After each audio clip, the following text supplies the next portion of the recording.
Welcome to the Nerd Party. Maximum warp. Punch it. Punch it. Punch it, Bishop! Punch it. Punch that shit! Let's punch it.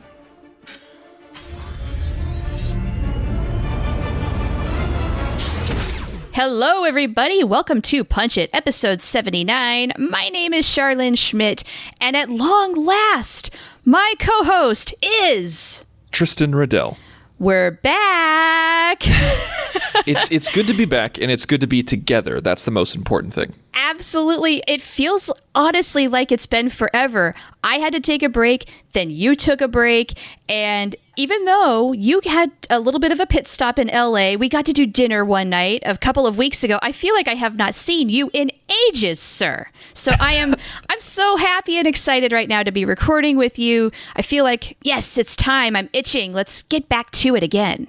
Yes, it's very true. And I'm super happy that we were able to see each other while I was in Los Angeles, because I had a very, very, very, very, very, very small window that I was able to actually see people. So if I have some friends in California, Los Angeles who are listening, don't hate me, because the only reason why I was able to see Char is because she was right there where I was at the exact moment that I was able to have dinner with her and her husband. Yes, it just so happened I was available to do dinner in Burbank where you were.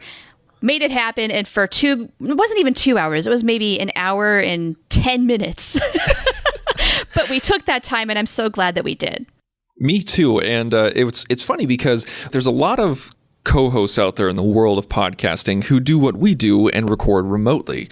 And so whenever somehow the fates align or the stars align and you're able to be in the same space as your co-host, the first thing that pops in your head is, oh, let's do an episode. Let's record together. It'll be a new energy and different dynamic. But then when you finally get to it, you're just like, let's just hang out. Let's just have dinner. Yeah, because for our listeners, they might not know the fact that we've only seen each other a grand total of 3 times in person. And we have had that conversation. We talked about possibly recording a little something, maybe a little video or something. But then when you're in the moment, no, you just want to hang out. It's a little selfish, but we want it to be about us. It's our time. It's true. It's true. I think the first time that we actually just yesterday on Twitter, yesterday of this recording, we had a listener contact us on Twitter, and they said that they just listened to episode 56 or something like that of To the Journey, our old show on the Trek FM network. And they're like, hey, what did you mean by this? And both of us are like, that was 4.5 years ago. You have to remind us. Jog the memory just a little bit. Yes. And for some reason, it made me think about the old days, and I found that old video of, the reason why I bring this up is because I found that old video of you and I meeting for the very first time. A friend of ours, Darren Moser, who's also on this network. You can check out his Star Trek show at SETI Alpha 3, going to thenerdparty.com. He took video of us, and literally for the first time in person. And at Star Trek Las Vegas, no less, in 2016. The 50th anniversary of Star Trek, and we got to have dinner twice after that. So that was a fantastic thing and a fantastic moment, and it's good to be back behind the mic now. So what are we talking about today? Guide us through this episode. Okay, yes, because this episode is all my idea. We actually had something else planned that we're going to tackle next week, and I texted you and I said, you know what? I'm really not feeling that idea in the moment. I have something else. What do you think about this? And what I got into was I really wanted to write something on the fly. I have been itching to write something on the fly. We haven't done it in a little while, so I thought, let's really jump back in. We're coming back from our break. Our summer activities were settled a little bit for a while. Let's get back to one of the things that we do the best here on Punch It, and let's do that. And I wanted to explore the Riker and Troi relationship dynamic, probably in a short story form. So let's just be honest. You know what I want to do is I want to write fanfic. I want to write a Riker and Troi fanfic. Let's be real. That's what I want to do. You know, there's certain times when, like if you listen to old episodes, even before this show on to reference To the Journey again, you'll hear me and my disdain of fan fiction. You'll hear me just like bash it, just say like, it's not for me. It's just slash fic and blah, blah, blah, blah, blah. And I get really pointed towards it. And the more time that I spent with you, and also the entire reason we built this show of Punch It, and we can call it whatever we want. We can add whatever adjectives in front of it that we want, but essentially what you and I do is sometimes just write fan fiction on the fly. That's pretty much all that we do. Yeah, we're and also we do the home game of 20 years of retrospective, we're going to make an episode better, Yeah, that's what built Punch It, and that is our wheelhouse. That's what makes this podcast run.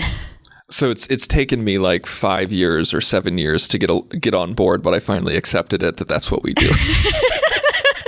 That's hilarious. Yes, I do remember those days where you were just, fanfic, poo-poo. But there was some transition somewhere in the course of To the Journey where something turned in you, and I can't take full credit for it because that was your doing. But something finally convinced you that this is worthwhile and this is okay and it's fun.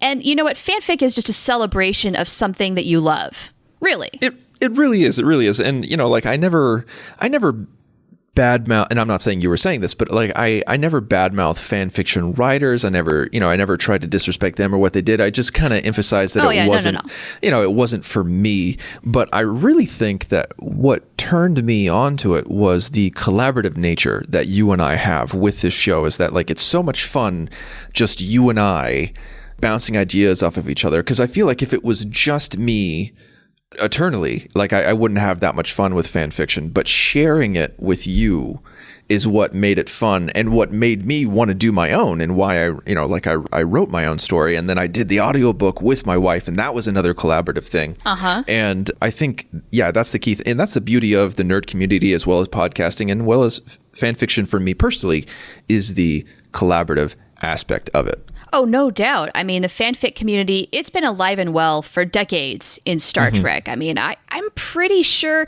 if Star Trek didn't, in fact, get the whole party started, it was right there at the forefront. In the days of TOS, 1970s fanzines were loaded with fanfic, and so we've been doing this for ages. We are by far not the first. We just do it in podcast form, is all. And, it's fun. I think we both thrive on bouncing ideas back and forth. I know that my individual ideas are not nearly as strong as they are when I have somebody else to say, hey, what about this? And then somebody comes back with something even better. The end product is a better thing than if it was just me. And what a lonely process that can be, too. It's so much funner listening to somebody else's ideas. I think it can be fun. I think it can be more fun. But I mean, it can be fun writing on your own as well. I think just you and I thrive off of that collaboration. Yes, that's what I'm saying. To kind of go back to the TOS days, and I know we've talked about this before, even though I hate slash fic, I think it's absolutely freaking hysterical that it got its name because of Kirk/Spock fiction. Absolutely. Yes. And many more people read that than you would believe. Yeah. Oh, yeah. I do believe it. Yeah. Yeah. But moving on, what are we talking about? So we're not just doing like a Riker fan fiction, and we're not just doing a Troi fan fiction. No. We are doing Riker/Troi fiction. Yes. I want this to be... This is fanfic in its purest form. I want this to be about their relationship. And you know what inspired this was the scene that Troi and Tom Riker had in Second Chances. I think they're in 10 Forward. They're talking about how Tom would often think of Troi in those endless nights of loneliness. He would be looking at a star, thinking of her, and they have that piece of dialogue where maybe I was looking at the same star, and even though I didn't know it, I was thinking of you, you were thinking of me, romantic shenanigans ensue. What I want to do is I want the real Will Riker and Deanna Troi to have a discussion about their relationship. And ideally, I think the best setting, the best time for this is maybe when Deanna Troi is prepping for command training. Because think about it. Will Riker cut off their relationship to pursue his career. That's what he valued more than their relationship. Now, meanwhile, Deanna Troi has done fine for herself, and she's advancing up the ranks herself. And so she's kind of pursuing a similar path, maybe not as aggressively. Like, she doesn't, I don't think, ever want to be the captain of a ship, but she is getting command training. I mean, I think a lot of that came from getting a taste of it in Disaster. Right. Absolutely. Yeah. She even references that. Yeah. So maybe they're discussing that. And then that leads to an introspective conversation about their dynamic and their relationship and where things sit. So is this before, after she passes the exam? Because the first thing that pops in my head is Riker, because he's the XO of the ship, he has to administer the exam. And he has to be the one that kind of gives some tough love and kind of pushes her along and, tells it like it is. He has to disassociate himself from the relationship in order to do his job. And I think he does it well. I think it would be, do you think it would be interesting to have this conversation in celebration of her passing the exam or in trepidation beforehand? Both have really good possibilities. I was initially thinking before, where maybe Deanna has decided she wants to go through with this and she's about to tell Will about it. And then that leads to a conversation where she's going in with, I think, maybe a hard approach of, hey, I want you to be tough on me. Yeah, I understand this is putting you maybe in a slightly awkward position, but you have to treat me like everybody else and maybe even be a little harder on me because, dang it, I really do want this. Maybe he's questioning her. But the celebratory aspect, too, I actually think that might be a little better because then you can have those things of, you know what, you were really freaking hard on me. I expected that, but you really pulled all the punches. And then maybe Riker's saying something along the lines of, yeah, but you did it and you survived it and I'm really proud of you. Something like that. I don't know. I think even beyond that, I think it would be interesting to kind of have that post glow of she succeeded, she won. And they're on an even more, how do I put this? They're on more even ground because they both have 3 pips. Now, granted, he's the XO of the ship. He's command division. She's a commander, but still still a blue shirt. Yeah. And everything like that. I think it would open up the conversation of, well, I did this once where when I sought command, I sacrificed our relationship. You're seeking command. What do you see yourself as sacrificing in the future? And maybe that kind of brings up old feelings in an old discussion. Or at the same, where on the opposite side is if we had that conversation beforehand, I feel like, and some people would probably disagree with me, I feel like Riker would kind of shut it down and go like, whoops, okay, now that you've requested this, you've formally requested this, I am your XO and that's all that I am in this moment. Interesting. So what I'm saying is I think it should take place after she passes the exam. After. Okay, you've sold me on that. Let's do that. Okay, cool. So maybe to start it off, maybe they've had a little party. Senior staff, there's a cake, there's a little banner. Congratulations, Deanna. And I don't know, maybe it's in her quarters. Yes, let's say this is the aftermath of the party, because for some reason, I freaking love that in stories. I don't know why. I love seeing parties after the fact. And it would be something like, we know that Data's not there yet because he's off on a mission where his memory is wonky. Yep. So I want to say like the last person is leaving. I say like Beverly and Geordi are leaving the room, leaving Deanna's quarters, and Riker stays to help clean up, that kind of thing. Sure. Yep. It's, it's not even a real party. Like, it's not like a huge party like in 10 Forward. It's a small dinner that, between the senior staff, and everything like that. Yeah. Small get together. Not a big thing, but just a hooray. Yeah, absolutely. That's exactly what I envisioned too. So do we have a little bit of conversation between Beverly and Geordi and Riker and Troi where Beverly and Geordi kind of get the sense we need to get out of here? I think maybe they should. I think Beverly is especially keen on those kind of cues where she can see that Will is kind of lingering around. He's not doing a whole lot of anything. He's just kind of pretending like he's doing something at the table, but he's really not. And so she realizes he's going to stick around. We've got to go. Mm-hmm. So that moment definitely happens, and she's got to cue Geordi because I don't know if Geordi's going to quite catch on to that. So she's like, let's go.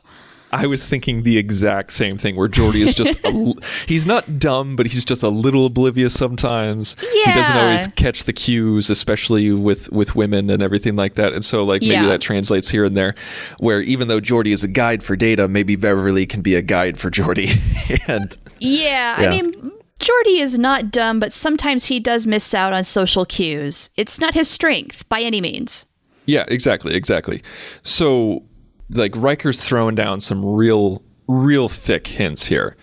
And that's when they leave. And Troi, come on, she's not only is she a woman and someone who's known Riker for decades, she's an empath. She knows what's going on. Totally. Right? Okay, so the first thing out of her mouth the moment that Beverly and Geordi leave is, I see that you are sticking around a little bit. Is there a reason why? I mean, she's just going to be direct, I think. I'm going to disagree with you on that one. I think What's Troi, your approach? I think Troi is playful enough to dance around it, but to let him know that she knows. Okay, so you're going to make him out it? I think she's going to toy with him for a little bit and make Riker be the first one to address it. That's what I think. You're right. That's funner. Yeah, I think she's. That's the thing is that like Deanna, even though she doesn't have a lot of great single episodes, like the episodes where she is great, she experiences control. And I think this would be an experience where she just finished the exam. She's now a commander. And so since she has a little bit more of self-esteem in her own command abilities, she may not feel the need to be so direct because she has the confidence to toy around a little bit more. Maybe I'm reading too much into it, or like the exact opposite of what some people think. But also, this is Will Riker we're talking about. If she's going to toy around, she is going to toy around with him, of anybody. Mm-hmm. Yeah, absolutely. So you nailed that. That's absolutely right. So they dance around a little bit, and why is he sticking around? What does he want to say? I think Riker would see this as an opportunity to bring up that conversation of, what didn't work beforehand, because she's now taking her career more seriously and going towards command. And that's the exact reason why their relationship failed, is when he did that. So maybe this is drudging up old feelings. And so he wants to have that conversation, whether it's just for clarification, whether it's just to go down memory lane, whether it's to maybe start something over. We don't necessarily know that yet. And Troi doesn't know that yet. But we also need to keep this in mind that she passed the command exam in season 7, episode 16. And this is 5 episodes after Parallels, where at the end of Parallels, Worf and Deanna have dinner together. Right, so this kind of throws a kink into the whole relationship aspect of things in a way, because maybe Riker does not know at this point that Deanna and Worf are dating. I think what happens, because we can write this we can Tarantino it, like we can write it like knowing where it's going to end. I think this ends with them getting hot and heavy. I think they are starting to, my shipper heart is just like, oh yeah, they're kissing, they're making out. It's going to go to the next level. But then she stops him and says, I can't do this right now for a couple of reasons. And one of those reasons is something is starting with someone else, and I don't want to ruin that. And she doesn't tell him who it is, though. Ooh. Because there is a little reveal in the very last episode of the show, All Good Things, where Riker goes to Troi and says, hey, do you want to have dinner? And Troy's like, sorry, but we have plans. And Worf steps into frame, and he's kind of like, oh, okay. Yeah. And so our story would add way more weight to that moment where inside Riker's head, Riker goes, oh, that's who she's talking about. Yeah, I love it. Gives it a little more context. That's perfect. Okay, so she's not going to reveal that it's Worf. I love the idea, too, where maybe they are going to have a little bit of a kissy, and she has to stop him. Because this is fanfic, and we got to give the readers a little bit of what they want here. And to be clear, she has to stop herself as well. Yes. Yeah, not just him, but herself. Once the higher brain functions kick in, she's just, no, I can't do this. And I want to make it clear as well that like she's not cheating on Worf at this point, where this is they're in the beginning of a relationship. Now, nothing's nailed down. No terms have been established. They're not calling each other lovers or boyfriend and girlfriend or anything like that. They're not going steady. Yeah, she's not wearing his class ring or anything like that. It's just his jacket, maybe. I don't know yet. Yeah. They're adults, they're adults, and they have a relationship, or they're starting one, or they're seeing where it's going. So she's not cheating on him. It's just she doesn't want to start something with Riker because she's already starting something with someone else. She doesn't, and maybe once again she's like, we've been down this road dozens of times over the past 7 years. Yeah. Like I'm starting something with someone, and I don't want this to potentially ruin that something else once again. Yeah, this new thing is new. She doesn't really know where it's going to go, and she wants to explore that. With Riker been down this road, in the back of her mind, she already believes that it's not going to work. Mm-hmm. So you know what? With a bunch of other things in her life changing, like getting the third pip, you know what? I'm going to break this old pattern, and I just want us to be friends. She's going to friend zone Will, but he's going to be okay with it. I was with you up until the moment you said, let's just be friends. I don't think that Troi would ever actually, and maybe she has in the show and I'm just completely forgetting it, and if she did, I apologize to the listeners. I do not think Troi would ever downright say, let's shake hands and be friends. I think it is one of those relationships that will always be there, always be sexual, whether they're admit it or not, whether they give into it or not. It is always something that is tantalizing and thick, and all she can say is, let's just not. Okay. Friend zone was the wrong word. You made a very good case for that. I'm thinking more like, okay, physically we need to stop. Because and you're absolutely right, because we know that Riker and Troi, for one thing, they do eventually get married, but there is always something burning for each other, whether they are with each other or not. So maybe this is a good time to acknowledge that, because I don't know, they really danced around this on the show. Because I've been a huge Riker and Troi shipper for literally all of my life, I would love to make this canon where, because one thing that I always kind of joked around with, and I've even talked about on the show before, is that I believe that Riker and Troi have this relationship where whenever they're not with someone, they're with each other. Yep. Yeah, kind of this open relationship. If you're available, I'm available. That can mean whatever you want it to mean. Like whether it's just spending all their time with each other, whether it's having dinner, whether it's making out, whether it's having sex, whatever it is, however you determine their relationship, I think it's something with a weird kind of fidelity, but also an openness where they're just where maybe that's why Riker is confused. Maybe that's why Troi can get confused, because, like he says, he's like, hey, do you want to have dinner? And she's like, sorry, I have plans. That's not the first time that this has happened. Where maybe Riker in the past is just kind of like, oh, okay, cool. You met this guy. He's a transfer, or you met this alien. All right, I'll back off. But because it's Worf, it stings a little bit more. Oh, totally. Because he knows Worf, this other guy, some random dude. Who cares? Who gives a crap?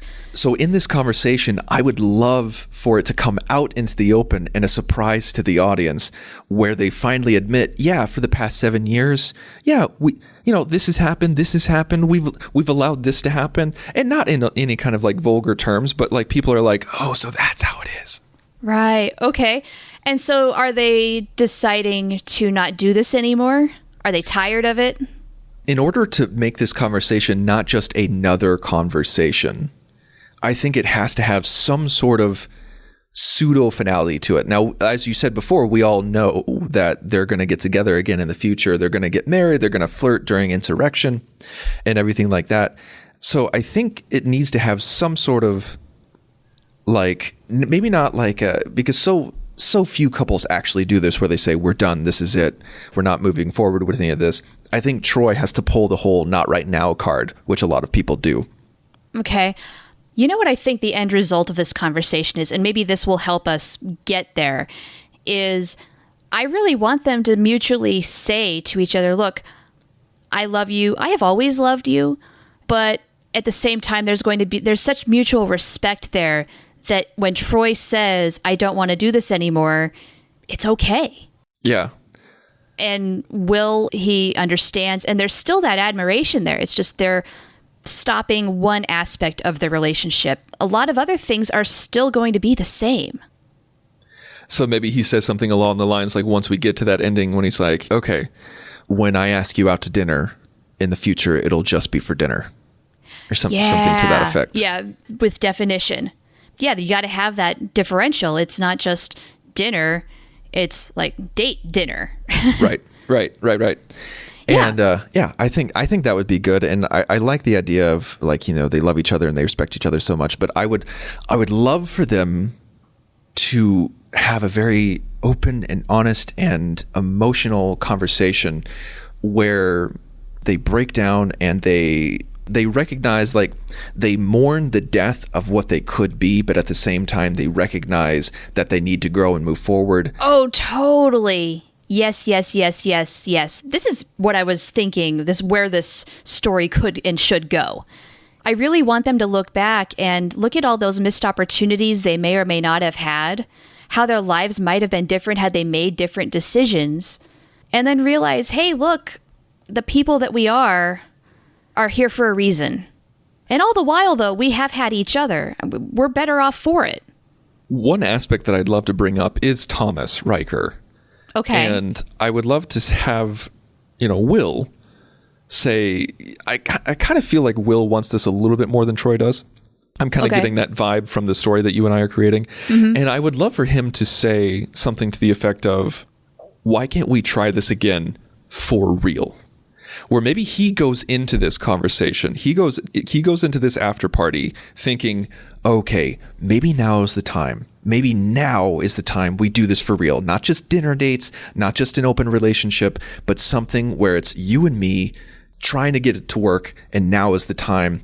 And Troi is thinking, now is the time to stop everything. Right, it's the opposite. Now, why is Will thinking this is the time to push things forward? I think the main reason why is because of her advancement in her career. He's always been career focused, and that's what drove them apart. But now that she's more career focused, maybe that's what can bring them together, and it can have an understanding. But this causes her to bring up Thomas Riker, where she goes, I tried it again, and the same thing happened. He's like, yeah, but you didn't try it again with me, not for real. And she's like, yeah, I did. And they kind of have this back and forth where it was me, it wasn't me, and everything like that. And so like Thomas Riker, even though he's gone, is a thorn in his side and a wedge in the relationship because it was him, but it wasn't him. Yeah. And it just proved that Troi feels like no matter how she gets out of this, she's not going to get out of it unscathed. Do you suppose she feels like she has more to lose? Now that she's more career focused, I think absolutely. I think that's a solid perspective where Riker sees it as a chance to get back together because they're on more even footing, and she sees it as more to lose or just the same old, same old. She wants to do something different. She's like, I was terrified during disaster and I needed to change myself. I wanted to grow. I am not able to grow if I keep holding on to the past with you. Yeah. I wonder if we should include a little bit of a conversation about how Troi got a little more career focused, because back in the day, she was a counselor. Rank didn't really matter that much to her. You can be an ensign and be a counselor, even though she had higher rank than that. And I think there was a point in her life where she would have been absolutely content with that, whereas Will was the opposite and he was driven. I kind of maybe want Will to say, hey, look, when you first approached me about command training, I was a little surprised. Mm-hmm. And I want him to end that conversation with, hey, look, I'm really proud of you. I never envisioned a day when we would be, where I would be deciding whether or not to promote you, but you did it. I gave you a hard time, and here we are. Something along those lines. And then she can say, yeah, there was a day when this never would have been on my radar at all. But life throws things at you, like the episode Disaster, makes you rethink things, and my career does matter more to me, and I wanted this. I wanted it for me.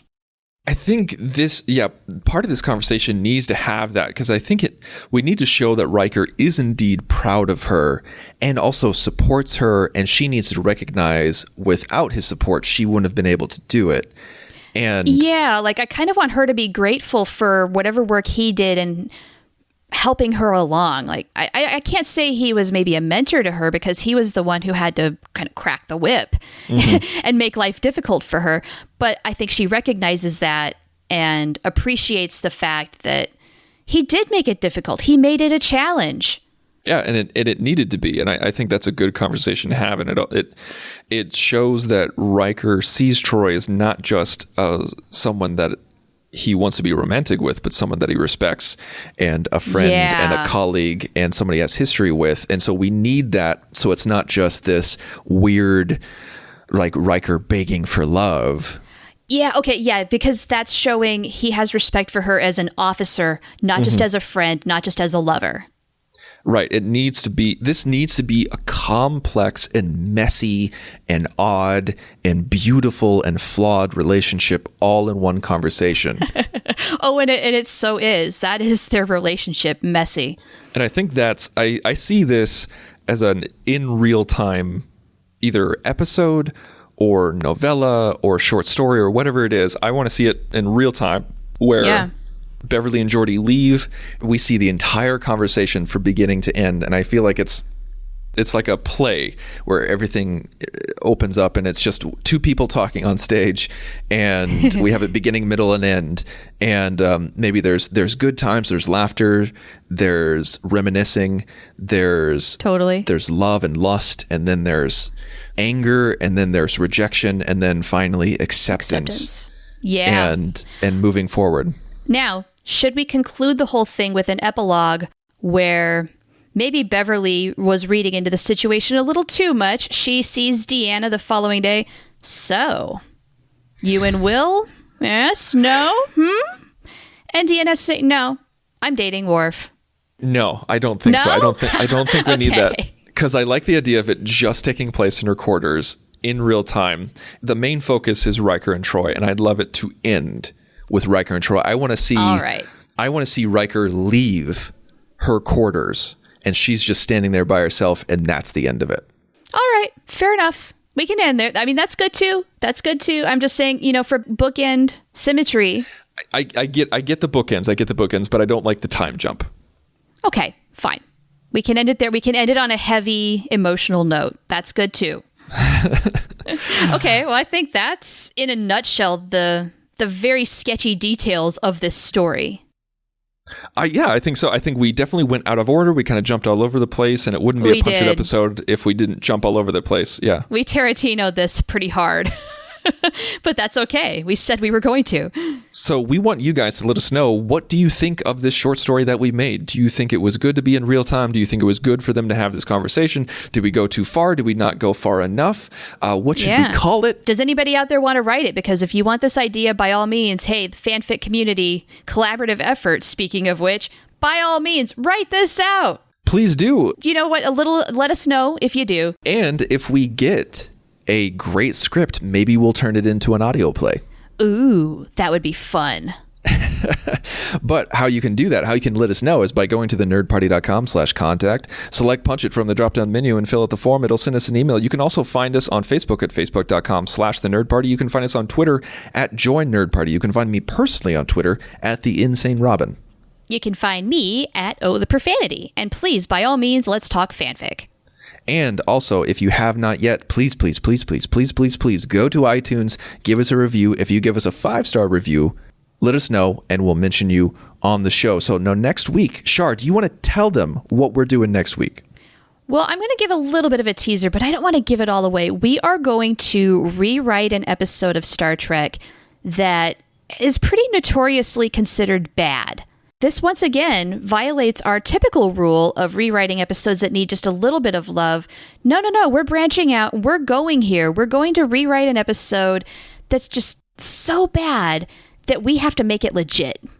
And it's not threshold. But if you want to find out what it is, you'll have to tune in next week. So until then, thank you very much, because next week we are definitely going to punch it. Ready for warp, sir. Let's punch it.